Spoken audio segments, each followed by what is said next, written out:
महत्वाची बातमी, निवडणुका झाल्यानंतर मोदींनी आर्थिक परिस्थिती बिघडणार असं सांगितलं। परदेशी जाऊ नका, परदेशात लग्न करू नका, सोनं घेऊ नका, मोदींनी सांगितलं। या शब्दात आदित्य ठाकरेंनी टीका केली आहे। मोदींचे मंत्री पक्ष हे नियम पाळणार आहेत का, असा सवाल त्यांनी केलाय।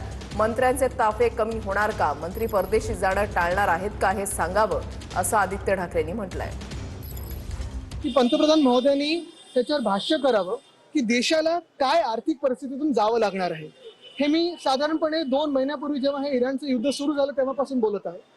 काल सगळ्या निवडणुका झाल्यानंतर पंतप्रधान महोदयांनी सांगितलेलं आहे की आर्थिक घडी बिघडणार आहे।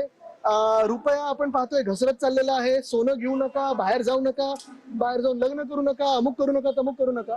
पण स्वतःचे मंत्री आणि स्वतःचा पक्ष हे पाळणार आहे का? रोड शो बंद होणार आहेत का? जे ताफे मंत्र्यांचे असतात ते कमी होणार आहेत का? आणि प्रामुख्याने हेच मंत्री वरपासून खालपर्यंत परदेशी जाणं असेल किंवा सोनं घेणं असेल हे टाळणार आहेत का?